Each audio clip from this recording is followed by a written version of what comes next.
একটা নিম্নচাপ অক্ষরেখা বা ট্রাফ, লো প্রেশার ট্রাফ, সেটা রয়েছে মধ্যপ্রদেশ থেকে ছত্তিশগড় ঝাড়খণ্ডের মধ্যে দিয়ে নর্থ উড়িষ্যা পর্যন্ত। আর আরেকটা রয়েছে ঘূর্ণাবর্ত বা আপার এয়ার সার্কুলেশন, এটা রয়েছে নর্থ বাংলাদেশের ওপর। এবং এই দুটোই মোটামুটি ভূপৃষ্ঠ থেকে 1.5 কিলোমিটার উচ্চতা পর্যন্ত রয়েছে।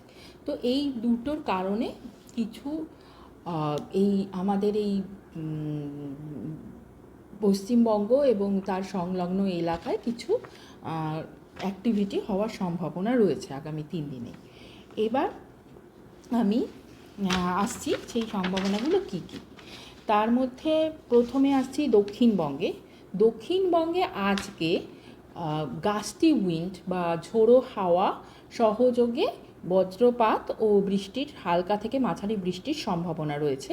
ঝোড়ো হাওয়ার গতিবেগ 50 থেকে 60 কিলোমিটার পার আওয়ার হওয়ার সম্ভাবনা। এবং এই ঝোড়ো হাওয়া 50 থেকে 60 কিলোমিটার বেগে মূলত যে জেলাগুলিতে হওয়ার সম্ভাবনা, সেই জেলাগুলো হলো পুরুলিয়া, ঝাড়গ্রাম, ওয়েস্ট মিদনাপুর, বাঁকুড়া এবং ওয়েস্ট বর্ধমান। আর বাকি জেলাগুলিতে ঝোড়ো হাওয়ার গতিবেগ একটু কম থাকবে আশা করা যায়, 40 থেকে 50 কিলোমিটার পার আওয়ার, এবং বজ্রপাত ও বৃষ্টির সম্ভাবনা, হালকা থেকে মাঝারি বৃষ্টির সম্ভাবনা সেই জেলাগুলোতেও রয়েছে। এবার আসছি 4 তারিখে। এটা 3 তারিখ বললাম, এবার আসছি 4 তারিখে। 4 তারিখে দক্ষিণবঙ্গে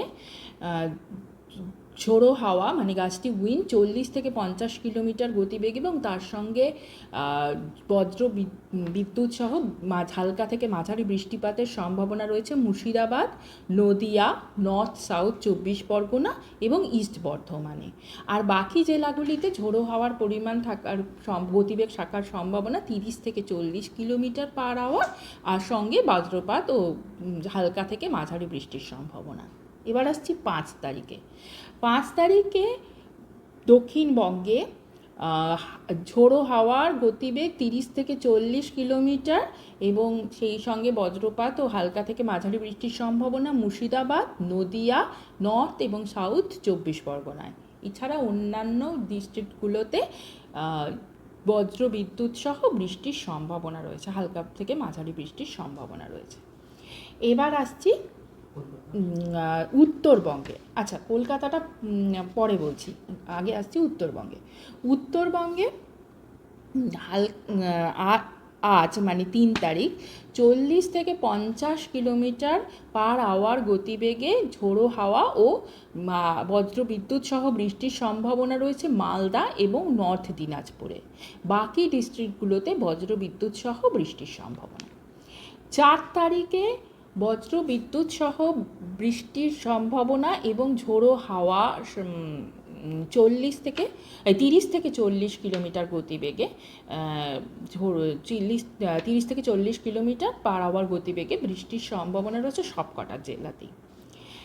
এবার আসছি 5 তারিখ। 5 তারিখ 40 থেকে 50 কিলোমিটার গতিবেগে ঝোড়ো হাওয়া এবং বজ্রবিদ্যুৎ সহ বৃষ্টির সম্ভাবনা, হালকা থেকে মাঝারি বৃষ্টির সম্ভাবনা রয়েছে উত্তরবঙ্গের সবকটি জেলাতেই। এইবার কলকাতা ও তার পার্শ্ববর্তী অঞ্চলে আসছি। কলকাতা ও পার্শ্ববর্তী অঞ্চলে আজকে ঝোড়ো হাওয়া 40 থেকে 50 কিলোমিটার গতিবেগে এবং হালকা থেকে মাঝারি বৃষ্টির সম্ভাবনা রয়েছে 3 তারিখ। 4 তারিখেও 30 থেকে 40 কিলোমিটার ঝোড়ো হাওয়ার এবং হালকা থেকে মাঝারি বৃষ্টির সম্ভাবনা রয়েছে, সঙ্গে বজ্রবিদ্যুতের সম্ভাবনা। এবং 5 তারিখেও বজ্রবিদ্যুৎ সহ হালকা থেকে মাঝারি বৃষ্টির সম্ভাবনা রয়েছে। এইবার আসছি কলকাতার আগামী 24 ঘন্টা তাপমাত্রার পূর্বাভাসে। আজকে সর্বোচ্চ তাপমাত্রা পূর্বাভাস আশা করা হচ্ছে 35 ডিগ্রি মতন উঠবে। আর কালকে সকালে সর্বনিম্ন তাপমাত্রা থাকার সম্ভাবনা 25 ডিগ্রি সেলসিয়াসের কাছাকাছি। আর তো কিছু বলা, ওয়ার্নিং কিছু আছে?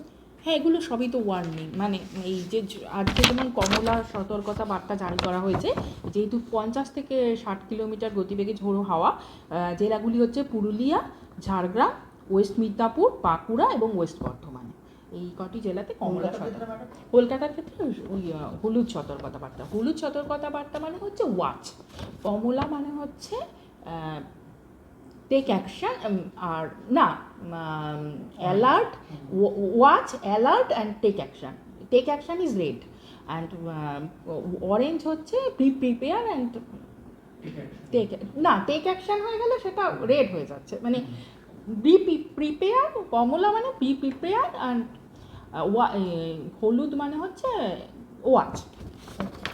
এটা একদিন আগে যা ছিল কি, যা ঝড়ের প্রাবল্য, সেটা কি কলকাতা বা তার পার্শ্ববর্তী এলাকায় সেটাকে ছাপিয়ে যাওয়ার সম্ভাবনা আছে? এটা কি সেরকম হতে পারে বা তার থেকে একটু কম বলে আশা করছে? তার থেকে একটু কম। আজকে যেমন কলকাতায় ম্যাক্সিমাম উইন্ডের 40 থেকে 50।